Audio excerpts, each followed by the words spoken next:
Many English teachers online struggle to stand out. There are so many English teachers online right now, and the market is so saturated that it is really difficult to stand out. You might be posting the occasional grammar tip or sending out the odd newsletter once in a while, but the thing is, those don't convert. Those don't get clicks, they don't get views, and they certainly don't get you students. And so if you're not getting students by providing value, then the only other way you can get students is by competing on price. Before long, you're down this slippery slope of charging $7, $6, $5 an hour just to get students. Instead, you can do what I did, and that's build a personal brand. Now, I've been doing that for the last 3 years, but definitely didn't take that long. I started seeing the results after just a few months. How did having a personal brand help me to get students, and especially the students that I want to teach as an English teacher online? Well, let me give you an example. So yesterday, I posted a story on my Instagram and I said, hey, I've got 2 spaces for students. Let me know if anyone is interested. I got 90 responses from interested students. Out of that 90, I then decided to choose 10 that I think would work the best with me and would stay on the longest. And those students are paying $50 an hour once a week. So that's $500 every single week, $2,000 a month. And what is that in 6 months' time, which is the average course for some of those students? So in 6 months' time, that is $12,000. And that was just from one story. So one photo and a little bit of text. And so that's how a personal brand can help you to completely scale and boost your online English teaching business. But what actually is a personal brand and how can you build one? Well, I will explain it to you in this video. We're going to go through step by step how to build your personal brand and get students. So let's jump into the video. So part 1 of building your personal brand. Right now, being an English teacher is not enough. You can't just be an English teacher. You've got to be more than an English teacher. Unfortunately, being an English teacher just doesn't cut the mustard anymore. So you need to be something more. Here's an example of the difference between just a regular English teacher and, let's say, someone's personal brand, which is more than an English teacher. So, regular English teacher. Hi, I'm an English teacher. I'm fully qualified, got a CELTA, and I've been teaching for the last 7 years. Okay, fine, cool. Let's look at that from a personal brand perspective. So, personal brand might be, I'm an English teacher. I work with engineers and lawyers specifically to help them get English-speaking jobs in English-speaking companies. Wow, okay. Well, there we go. We've got a result there. And we've also got a customer, right? A specific student that you are looking for. So lawyers, engineers, right? So already that personal brand is way more memorable than I'm an English teacher, X amount of years, I have a CELTA, right?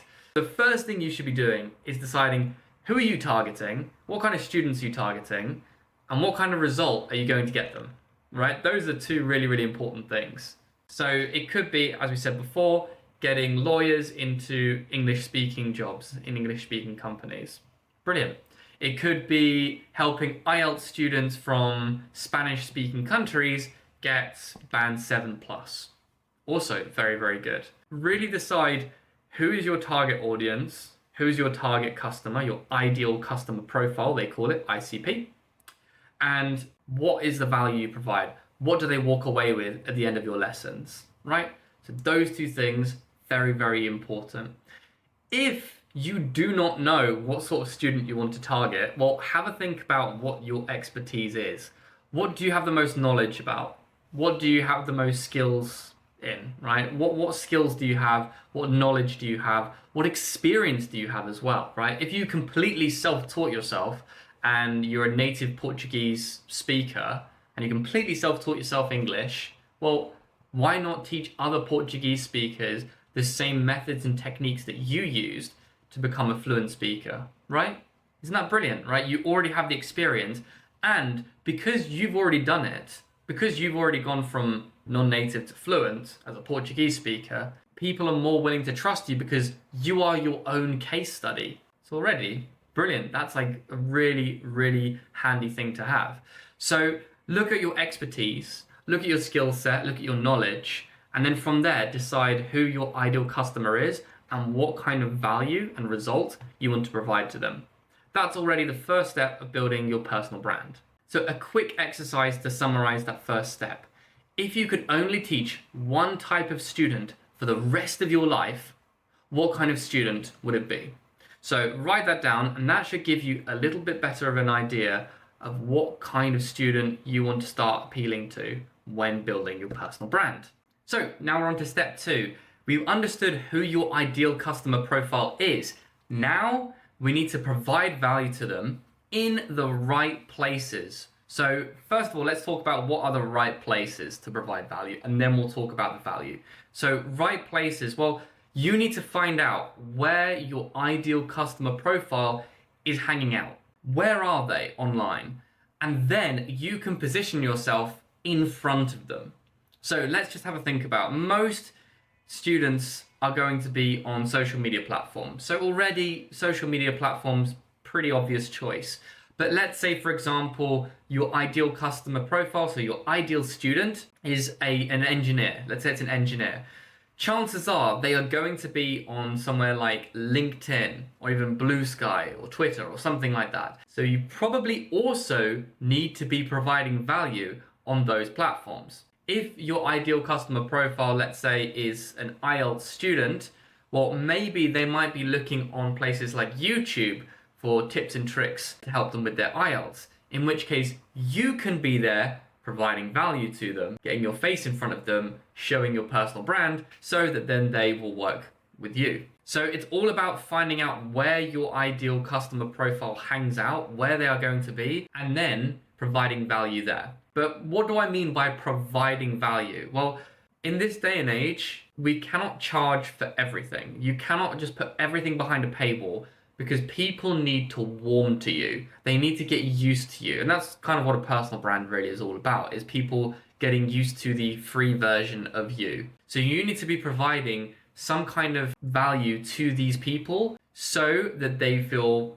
closer to you, they feel kind of connected to you, and they are more likely to transition and convert into paying customers or students. Let's talk about what value you can provide. You should think, okay, what is the issue that I solve? Okay, so what's the issue that I solve? So if it's IELTS, it's helping someone get a band 8 in IELTS. That's the issue that I solve. I already know that because we worked on it in step 1. So I need to make content about that, whether that's like step-by-step guides, whether that is answering like the most common questions that you might receive from your ideal student, whatever. You need to be making content about that.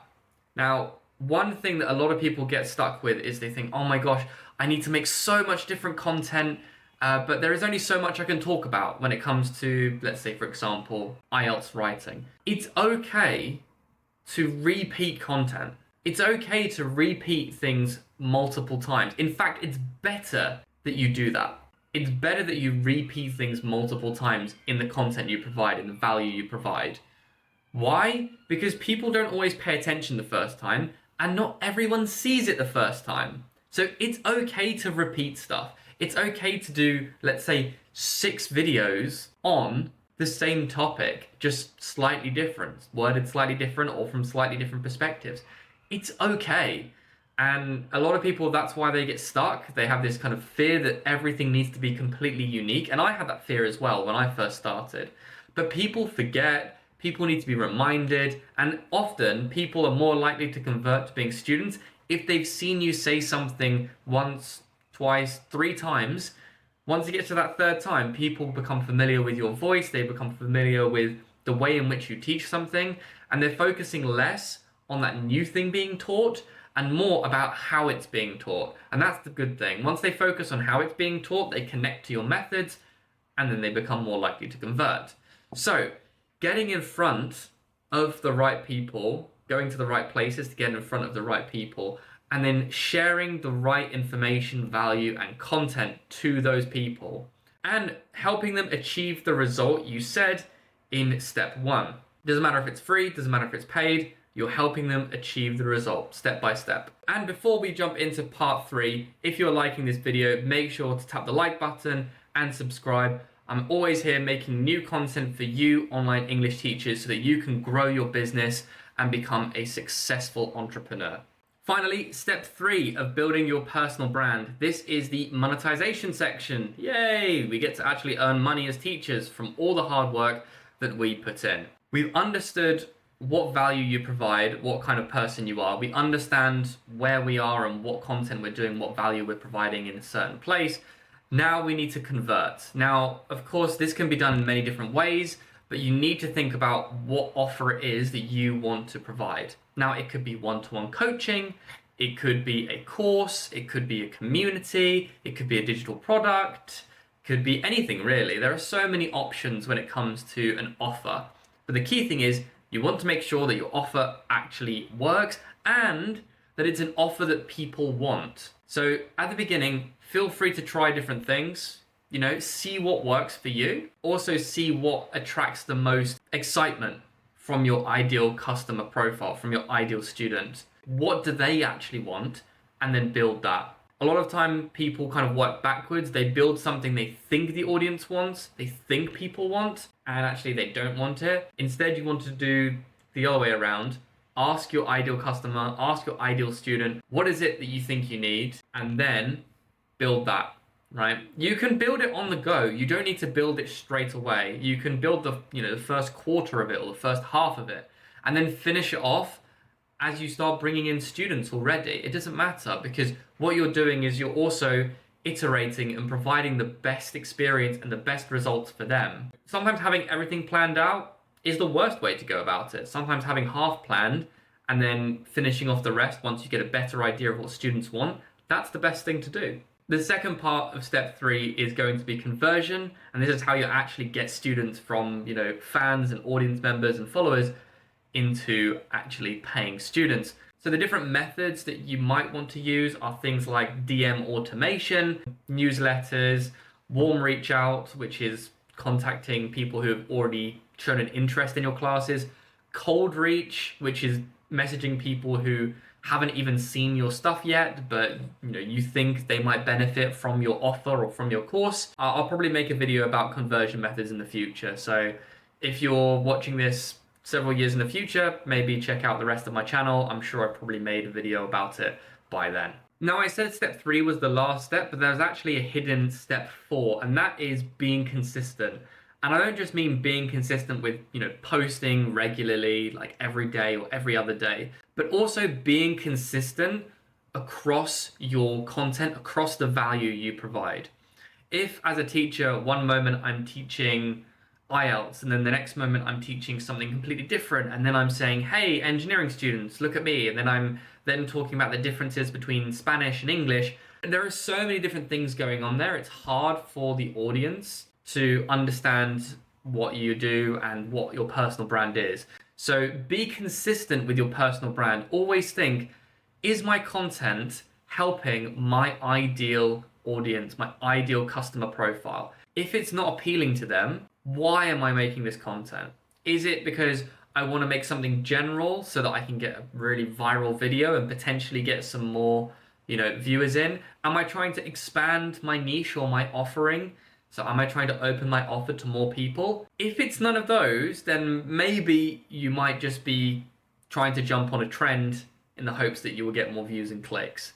It's not worth it because you'll then attract the audience you don't want to attract. So make sure that you stick to your principles, post regularly, and you're posting content that actually helps your ideal customer profile. I feel like I've said ICP like a bunch this video, but it's true. You need to be making stuff for the people that you want to work with. And that's it. So to recap, how do you build your personal brand in less than 30 seconds? Let's go. Start off by deciding what you're good at. Decide what value you want to provide, what results you want to get, and for who. Once you've established that, start making free content aimed at that specific person. Figure out what problems they have and solve those problems for free. And make sure you're providing that value in the right place, that the place that your ideal customer and ideal student hangs out. And finally, crack your offer. Work out exactly what you're pitching. It doesn't have to be 100% perfect out of the gate. And then finally, work on conversion and stay consistent throughout that journey. Once you stay consistent, I promise you the results will come. Let that be a lesson to you guys. Really focus in on your personal brand if you want to be a successful online English teacher. I hope this has helped. I hope you can go away and ask yourself these questions. What is my personal brand and how am I going to use it to get more students and grow and scale my business? So if you've enjoyed it, make sure to subscribe and I will see you in the next video. Take care, teachers.